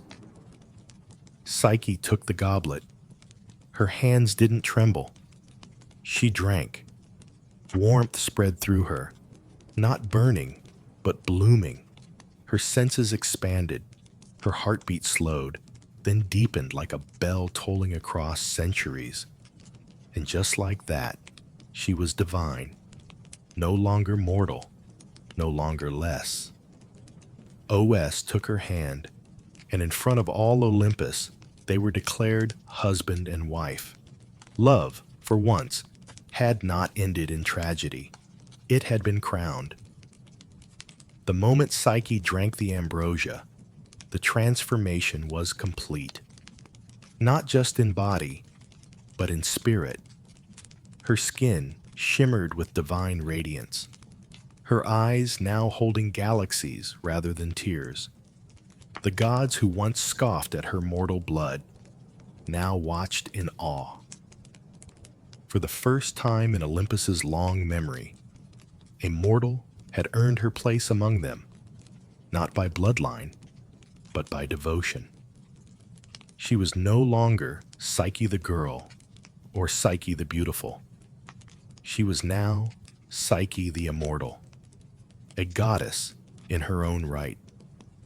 Even Aphrodite, who had once cursed her, could no longer deny what stood before her. A woman who had faced death, temptation, betrayal, and isolation, and still chosen love over pride. Still, the goddess of love wasn't quick to forgive, but Eros, ever his mother's son, and yet fiercely Psyche's husband, stepped forward. "She is no rival to your beauty, mother," he said gently. "She is something else entirely, the soul that understands love." And in that moment, the tension melted, not completely, but enough. Aphrodite's silence was her surrender. Zeus proclaimed her goddess of the soul. Psyche, whose very name in Greek meant both soul and breath of life. Her trials had shaped her not into a statue of perfection, but into the embodiment of what love endures. A great feast was held on Olympus. Nectar flowed like rivers. Stars danced in celebration, and even the fates smiled at the story they had once woven in whispers. Psyche stood by OS, no longer uncertain or afraid. She was equal. She was divine. Together they watched the skies above and the mortal world below. Guardians of love and the soul's journey. And from their union, a daughter was born. Hedone, goddess of pleasure and delight, symbol of joy, born from the union of love and soul. Where once Psyche had walked among thorns and shadows, she now danced in eternal light. Not because she was perfect, but because she had loved, fallen, suffered, and risen again. She was proof that even mortals, even the broken-hearted, could reach the heavens, one trial at a time. And so, the tale of OS and Psyche did not end in tragedy, as so many mortal loves do, but in transformation, not into myth, but into something far greater. A truth whispered across centuries, from temples to bedrooms, from storytellers to dreamers. Love, real love, is not easy. It is tested. It is doubted. It is wounded. But when it endures, it becomes eternal. Psyche's journey had begun with beauty. a curse she never asked for. She had been ripped by strangers, envied by sisters, manipulated by gods. She had been punished for being loved, then punished again for loving back. And yet she never stopped trying. Even when her heart broke, even when her faith cracked, she kept walking. And Eros, the god of love, he learned too. That love is not a weapon, not a game, not a secret in the shadows. It is light, yes, but only if it is faced. Together they taught even Olympus a lesson it had long forgotten. Love does not belong solely to the gods. It belongs to anyone willing to fight for it. In temples across Greece, lovers would offer prayers not just to Aphrodite, but to Psyche. They would whisper her name before marriages, births, and even funerals. Because she wasn't just a goddess, she was a reminder that the soul can survive despair. That love, when it falls, can rise again. And that no matter how deep the underworld, no matter how sharp the trial, the heart knows the way back. Today, long after temples have crumbled and empires have fallen, the story still lives. In the word psyche, meaning soul. In the word psychology, the study of that soul. And in every tale where love is tested and triumphs, Oz and Psyche live on, not as marble statues, but as echoes within all of us.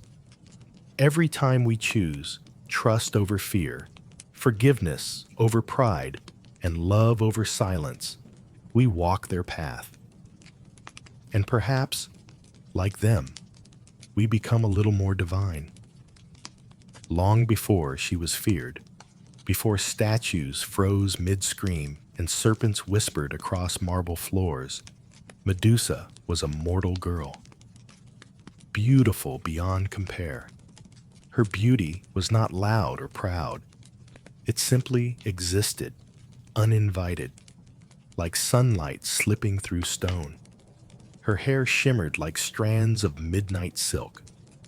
Her eyes held the calm of oceans before storms. And her presence, though quiet, unsettled kings and gods alike. She was born into a family of monsters, in a time where monsters were worshipped and feared in equal measure. Her sisters, Steno and Uriel, were immortal, fierce, and monstrous by design. But Medusa was different. She alone was mortal. She alone could die, and perhaps that made her even more precious. But Medusa wanted no throne, no lovers, no crown of divine favor. She chose something rarer, devotion. As a young woman, she entered the sacred service of Athena, the virgin goddess of wisdom, war, and restraint.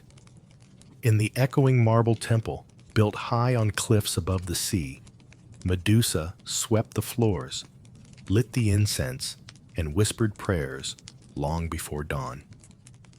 She took the vows of chastity, purity, and silence, not because she was forced to, but because she believed. She admired Athena, not just as a goddess, but as an ideal, strong, untouchable, above the chaos of mortal hearts. In time, even the people began to whisper that Medusa was a living statue of Athena herself. Worshippers would sneak glances at her while pretending to pray. Her face became a symbol, her voice rarely heard, her life bound in sacred duty.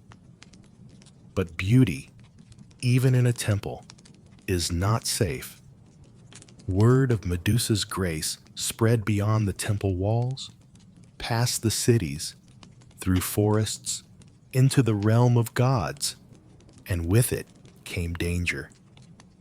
For in Olympus, desire often wore a divine face, and the line between admiration and possession was razor thin. One god in particular took notice. Not a god of wisdom, not a god of restraint, but a god of seas, storms, and appetites. And while Medusa kept her vows, fate had already begun to twist. Because, in the realm of gods, even purity can be punished. And soon, Medusa's sanctuary would become her prison. Far beneath the crashing waves and coral palaces of the deep, Poseidon ruled the seas with pride, fury, and a hunger that was never fully satisfied. He had tamed monsters, birthed storms, and claimed goddesses. But his eyes now turned to something far less divine. A mortal Medusa. Her beauty had reached even the ears of Olympus. But it was her stillness, her discipline, her untouchable grace that obsessed him. She belonged to no man, no god, no mortal king. She had chosen a life of devotion, one that placed her far from desire, and perhaps that was what tempted Poseidon most. The more she prayed, the more he watched. And one evening, when the tide was high and the temple was empty, Poseidon rose from the sea. He did not knock. Gods rarely ask permission. He entered Athena's sacred temple as water pulled beneath his feet. A trail of cedar soaking the marble floor. Medusa, alone and unsuspecting, turned only to find the sea god looming in the shadows, his trident left behind, but his hunger very much present. She called out to Athena, but her cries echoed unanswered. She ran, but temples built for worship were not made for escape. And there, beneath the cold stone gaze of Athena's statue, Poseidon defiled what was sacred. It was not a seduction. It was a violation. When it was over, Poseidon vanished, leaving nothing but salt and silence behind.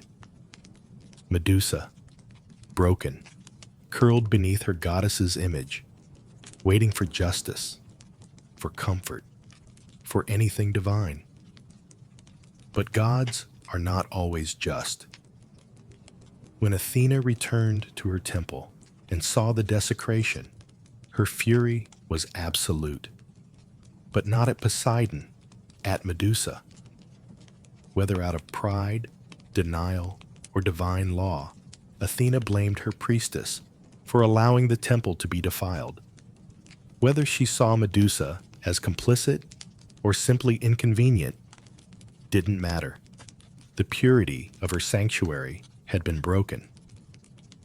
And so the goddess of wisdom passed judgment not on the god who had violated, but on the mortal who had been violated. Because, even in myth, power protects itself. And Medusa, once a symbol of sacred beauty, would now be transformed into a warning no one could ignore. The temple floor was still stained with cedar when Athena returned. The incense had long burned out. The silence was heavy, and at its center, Medusa knelt in shame, her head bowed beneath the unblinking gaze of her goddess. But Athena's eyes were not filled with pity. They burned with fury. For her temple, her sanctuary of reason, discipline, and virgin purity had been defiled. And though Poseidon had violated sacred ground, it was Medusa who bore the blame. To Athena, there could be no forgiveness. Gods never apologized, and temples never forgot. The punishment had to be symbolic, eternal. She stepped down from her statue's pedestal and stood over Medusa, who trembled, confused, awaiting mercy from the very goddess she had worshipped for years. But mercy was not given. Instead, Athena's voice echoed like thunder between marble walls. "You have brought shame into my house. Let the world see what becomes of beauty that invites destruction." With a single gesture, she reached down and touched Medusa's forehead. The transformation was immediate. Golden hair turned to writhing serpents, their hissing a cruel mimicry of whispered prayers. Her skin lost its warmth. Her gaze became a weapon. Her eyes, once soft with sorrow, now held a terrible power. Anyone who looked into them would turn to stone. Not enemies, not invaders, anyone. It was not a punishment of protection. It was isolation, a curse disguised as defense. Medusa cried out, her voice no longer human. Her tears, once salt water, now dried before falling. Her breath became still. Her reflection shattered mirrors, and worst of all, she could no longer look at another soul without destroying it. Athena did not weep. She did not turn away. She simply watched as her priestess, once beautiful and devout, became something else entirely, a monster. The temple doors closed behind Medusa as she fled into exile, her cries echoing through the hills. No home, no temple, no sisters, no prayers, just stone trails in her wake.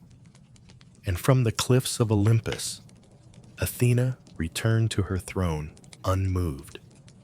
For in the eyes of the gods, punishment need not be fair, only lasting, and Medusa's face would last longer than memory. Banished from temple and city, Medusa wandered into the wilderness, alone, cursed, and feared. Her steps carved a trail of stone across the land. Each accidental glance at a passing creature turning it to lifeless marble. Birds mid-flight, deer in the brush, even insects that dared meet her gaze, frozen forever in silence, she sought refuge where no man would follow, in the distant lands beyond rivers and ruin, to a bleak, wind-swept island at the edge of the world, a place untouched by gods or mortals. There she built no shelter. What use was a roof when the stars offered no comfort?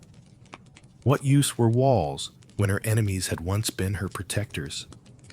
The cave she entered was already half filled with statues, long forgotten warriors, beasts, or perhaps even fellow wanderers who met her eyes for a moment too long. And so began her second life, not as a priestess, but as a pariah. Medusa no longer wept. Tears belonged to the girl she once was. The girl who believed in justice, who offered incense to Athena, who thought love could be earned through loyalty. That girl had died on the temple floor. In her place stood something else, not a monster, but a woman shaped by betrayal. Her serpents whispered to her in dreams, not in words, but in instincts, warnings of intruders, echoes of approaching footsteps. Her hair had become her guardians, her eyes, her curse, her soul, a flickering memory. She began carving the walls of her cave with images, faces, hands, the temple she once served. Even her sisters, her memories were fading, and stone was all she had left. Occasionally, heroes would come, lured by stories of a cursed maiden, or tempted by the challenge of slaying a beast. They believed she was evil, that by killing her, they might rise in glory. But none of them returned. They underestimated her. Not just her power, but her pain. And yet, with each death, Medusa felt less like a victim and more like the very monster the world imagined. Her humanity had not died, but it was fading, and the gods, they had already looked away. Far from Medusa's cave, in the bustling city-states and sacred temples of Greece, her name began to change. No longer spoken in mourning, it passed from mouth to mouth like a warning, distorted, retold, and reshaped. Medusa, the Gorgon. Medusa, the cursed temptress. Medusa, whose gaze turns men to stone. Her past as a devoted priestess, a mortal girl who served the gods, was buried beneath myth. In its place rose a monster's tale, a creature with serpent hair whose eyes held the wrath of the underworld. They didn't tell of Poseidon's violation. They didn't mention Athena's cruel punishment. The gods' roles were edited out, smoothed over by priests and poets who preferred their gods spotless and their monsters clearly marked. Children were warned to obey their parents, or Medusa would come in the night. Soldiers carved her image onto shields, not to honor her, but to mock her. Her face became a symbol of fear, a cautionary tale, and yet her image spread. Artists painted her on pottery. Her twisted silhouette danced across mosaics. Her snarling face was carved into temple walls, not in reverence, but as a weapon used by the very gods who had cast her out. Medusa, from exile, could only feel the weight of their words. She didn't ask to become legend. She didn't ask to be feared. She had simply survived. And survival to those in power is threatening.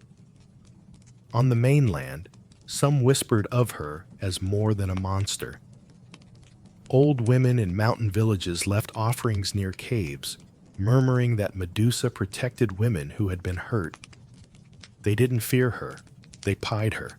They called her guardian of the wronged.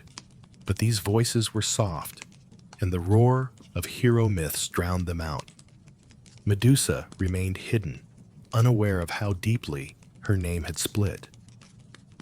Monster to some, martyr to others.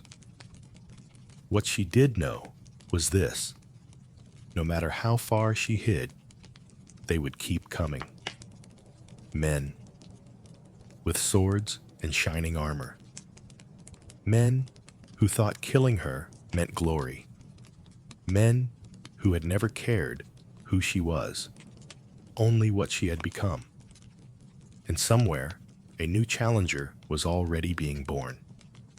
A boy who would grow into a man, a hero, and her final visitor. While Medusa lived in exile, her legend spreading like wildfire. A boy named Perseus was born to a different kind of silence, a prison of prophecy.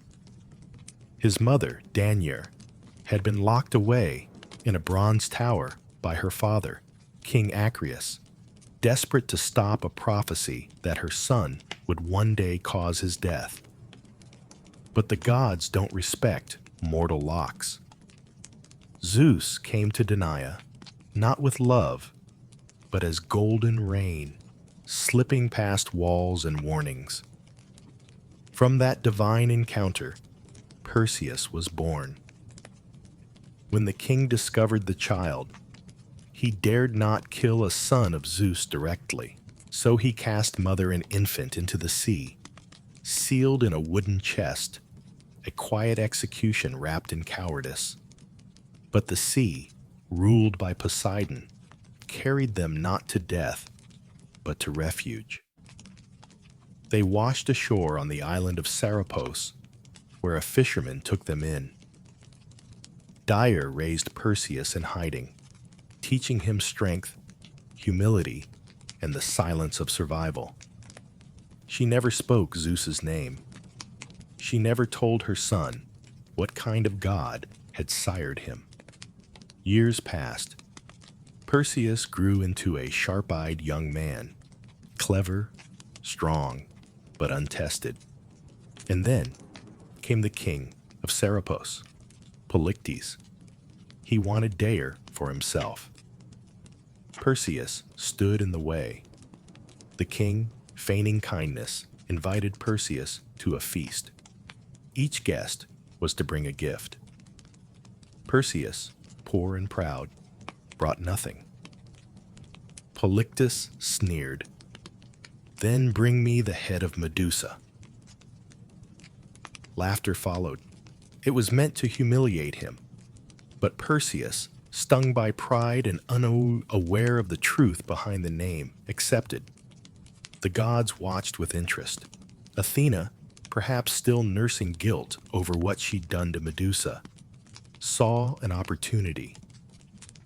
She would aid this boy, not for justice, but for balance. She and Hermes came to Perseus in dreams, whispering guidance.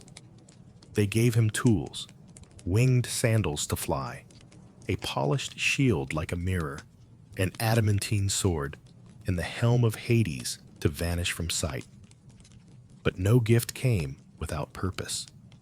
Perseus had been chosen not just to kill a monster, but to complete a myth. One that began not with him, but with a girl alone in a temple, praying to gods who never listened.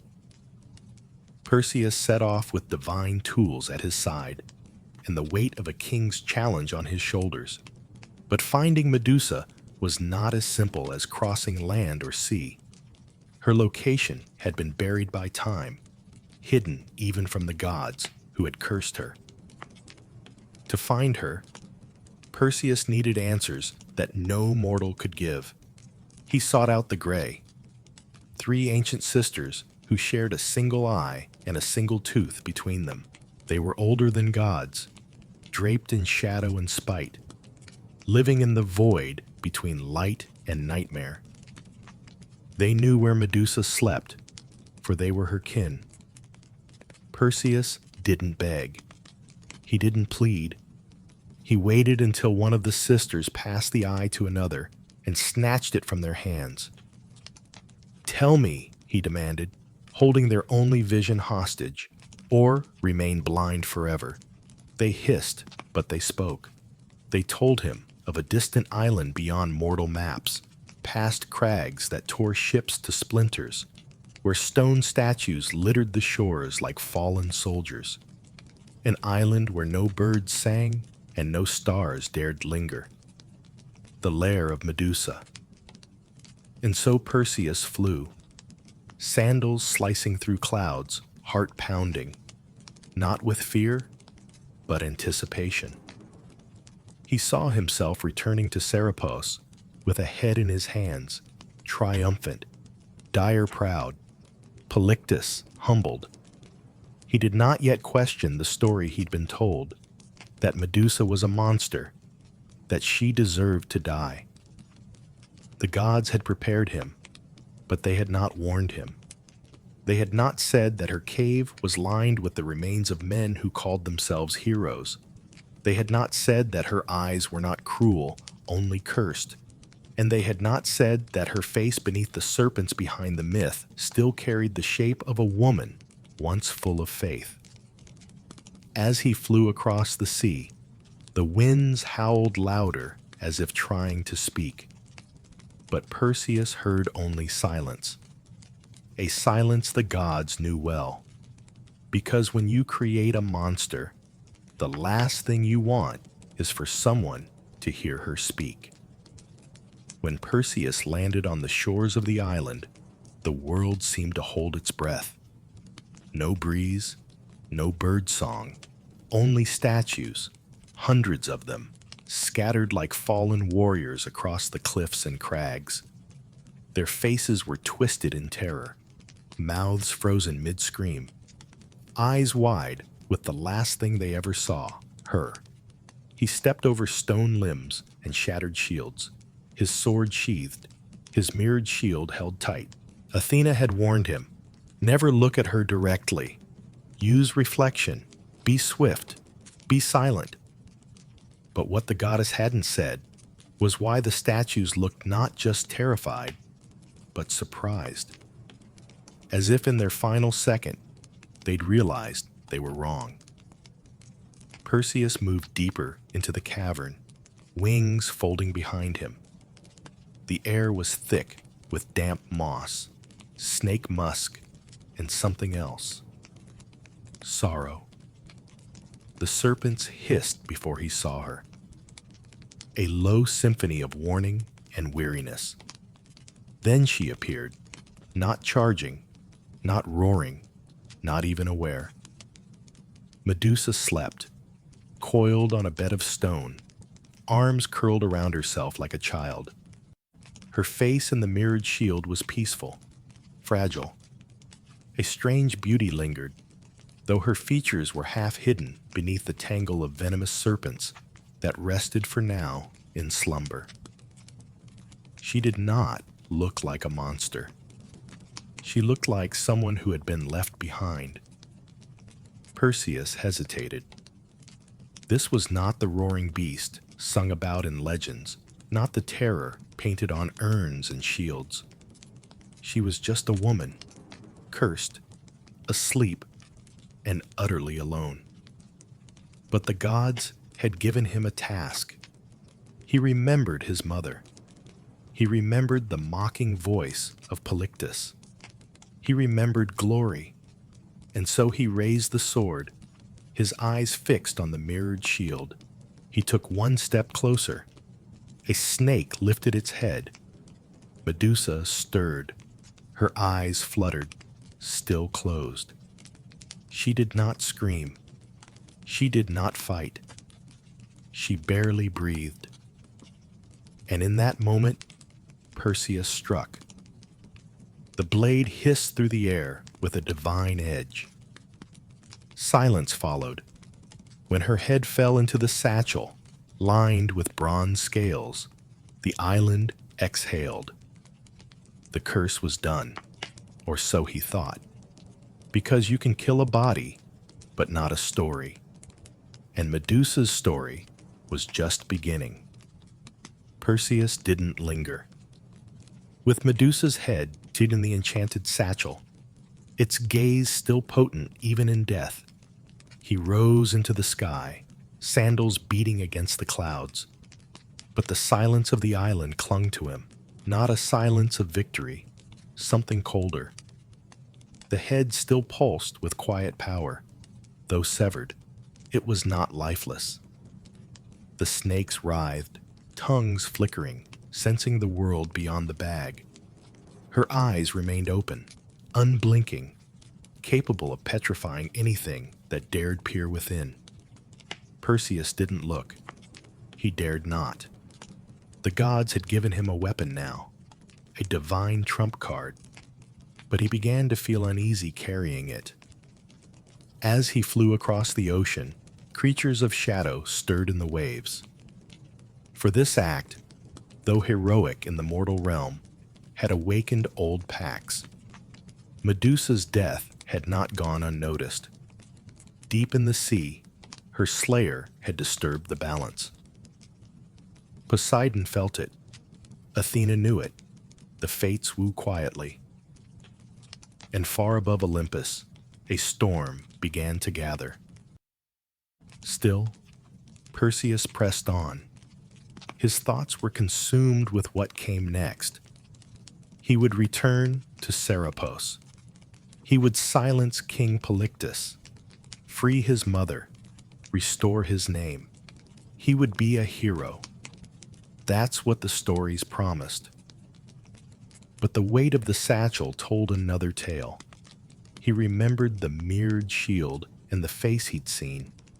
She hadn't snarled. She hadn't lunged. She'd been sleeping. Was that truly a monster? Or had he killed a warning wrapped in misunderstanding? He pushed the thought aside. The gods had guided him, hadn't they? But as the wind howled louder, Perseus noticed something odd. The head was humming. Not a sound, but a sensation. As if it still remembered the world. As if the soul of Medusa, cursed, betrayed, mutilated, still looked outward, still aware, still waiting. And though Perseus would go on to slay monsters, rescue maidens, and carve his name into the stars, he would never again sleep soundly. Because sometimes, at night, he swore he heard the faint rattle of snakes beneath his bedroll. And sometimes he dreamed not of victory, but of a girl kneeling in a temple, begging the gods to protect her. Perseus returned to Serapos with wind-swept hair, divine armor, and the head of a legend tucked under his cloak. The people greeted him with cheers, unaware of what lay in the satchel, unaware of what it had cost. But King Polyctus was no fool. He had never expected the boy to survive. His challenge had been a death sentence wrapped in mockery. So when Perseus strode into the palace, head held high, the king's sneer quickly turned to unease. "You brought me a gift?" Polyctus mocked, trying to hold on to control. Perseus nodded once, a token of your request. And with that, he opened the satchel. For a brief second, Polyctus met the gaze of Medusa. Just a second, it was enough. Stone cracked through his skin like frost on glass. His eyes froze wide. His final breath was trapped behind lips turned to granite.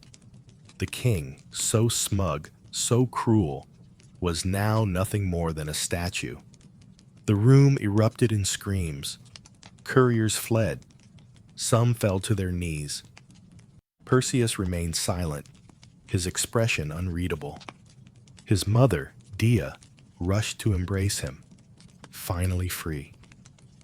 And still, Perseus said nothing about the girl in the cave. To them, Medusa was a monster defeated, a tool used, an obstacle overcome. No one asked who she had been, but Perseus remembered. The way her body fell, the way her face in the mirror had not snarled, but pleaded. Still, the story spread quickly. Songs were sung, temples raised. Perseus was called Gorgon's Slayer, champion of the gods, breaker of curses. They etched his name into marble, never once carving hers beside it. In his later years, he'd placed Medusa's head on Athena's shield by the goddess's own command. Her face, once scorned, was now turned outward as a weapon of divine justice. But not justice for her, justice for others. Even in death, Medusa served. Even in silence, her power remained. And Perseus, the golden hero, walked beneath that shield for years to come. Every victory won with the face of the woman he had slain. He was loved, she was feared, and neither could change the roles the gods had written for them. After Perseus's triumph, Athena summoned him to Olympus, not just to praise him, but to claim what had always belonged to her. Not the sword, nor the sandals, nor the helm of Hades. She wanted the head of Medusa. Perseus obeyed, offering the satchel without question. And with practiced grace, Athena took the severed head of her former priestess and affixed it to her shield, her aegis, turning it into a weapon of legend. The Gorgon's face, once radiant, once innocent, now snarled in frozen rage from the bronze curve of the goddess's arm. Wherever Athena marched, war followed. Enemies turned to stone at the sight of it. Cities fell. Statues of the Aegis spread across temples and coinage. Her shield became both warning and banner. But no one ever asked why Medusa had been cursed in the first place. Athena, the goddess of wisdom, carried the face of a woman she had once punished. Not as a reminder, not out of guilt, but as a symbol of divine power, of what happens when mortals overstep. Yet some whispered differently. Some said Athena was not reclaiming a weapon, but granting Medusa immortality, that by placing her on the Aegis, she ensured Medusa would never be forgotten. That the girl who had once cried in her temple was now etched into eternity, where even the gods had to carry the consequences of their actions. But the truth, as always with gods, was layered in paradox. Athena had condemned Medusa for shaming her temple, and now she wielded that same shame as a trophy. The transformation was complete. Medusa had been a priestess, then a victim, then a monster, now a weapon, an icon. And yet, somewhere in the curve of that sculpted jaw, in the tragic slant of her petrified eyes, something still lived. Something the world couldn't unsee. Because even as she turned armies to stone, there were always a few, just a few, who looked upon her face and didn't see a monster. They saw a question, a protest, a warning. And that is a power no blade could match. Medusa's face now stared outward from Athena's Aegis, unblinking, eternal. To most, it was a symbol of divine terror, of enemies turned to stone, of battles won with a single glance. But to those who looked closer, that gaze held something more than fury. It held memory. It held injustice. It held the truth no temple scroll ever dared to write. Through the centuries, warriors marched behind that shield, unaware that the face they wielded once belonged to a woman who had never raised a hand in violence. Her curse, gifted by the gods, had become a tool of empire. The weaponization of her trauma was complete. Still, her eyes continued to see. Long after her voice had been silenced, her gaze bore witness to 1,000 battles. She watched kings rise and fall. She saw temples crumble and heroes turn cruel. She saw altars raised to men who had called her a monster, and prayers whispered by women who understood what she had lost. And sometimes those women left offerings. Tiny clay serpents placed at hidden shrines, a lock of hair wrapped in cloth, a whispered name buried in the dark, not out of fear, but remembrance. Because long before Medusa became a cautionary tale, she had been a protector. Her cave had become a graveyard of would-be conquerors, yes, but also a sanctuary, a place no man could enter and survive, a place where the hunted became untouchable. In time, her legend fractured. To some, she remained the Gorgon.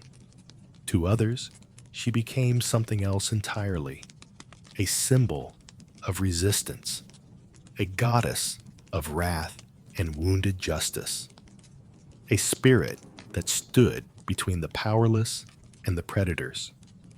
Her myth bent and twisted as myths do, but the core remained. A woman wronged, a woman reshaped by pain, a woman whose story had been stolen, but whose stare could never be taken away. And so her gaze endured across paintings, sculptures, shields, coins, and dreams. And in every retelling, someone new would pause.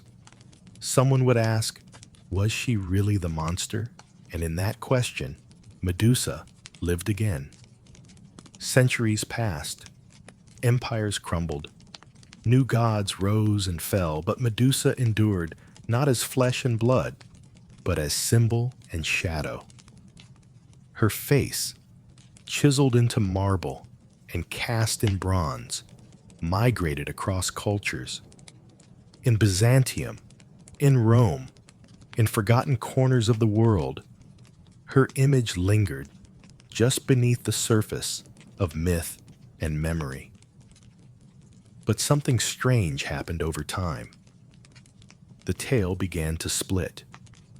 In one version, she remained the monster, the Gorgon, the serpent-haired killer who turned men to stone with a glare. Her head became a talisman against evil, mounted above doors, gates, and armor. Soldiers carried her into war, hoping her legend would strike fear deeper than any spear. But another story quietly grew alongside it, one whispered by poets, philosophers, and women whose voices rarely made it into scrolls. In this story, Medusa was not a beast to be slain, but a wronged woman, punished for beauty, cursed for a crime committed against her. This version didn't roar, it murmured. It asked why a goddess of wisdom would punish her own servant, why the god of the sea would face no consequence, why so many men sought to kill her when she simply wanted to be left alone. In taverns, in libraries, in hidden corners of temples, these questions bloomed like weeds in cracks of marble. And slowly, the image of Medusa began to shift again. She became a mirror, not of terror, but of truth. Women began to see themselves in her, survivors of violence, victims of silence, souls forced to wear the label of monster simply for being feared. Her serpents were no longer a punishment, but a crown. Her eyes not a curse, but a defense sharpened by betrayal. Even now, in modern tales and art, Medusa rises again, not to petrify, but to testify. She stares from paintings with grief and fury. Her story is retold not to glorify Perseus, but to ask why he was called a hero at all, because myths evolve. And sometimes the monster is not the one with fangs, but the one holding the sword. And in every generation that dares to question the old story, Medusa blinks just once and watches them begin to understand.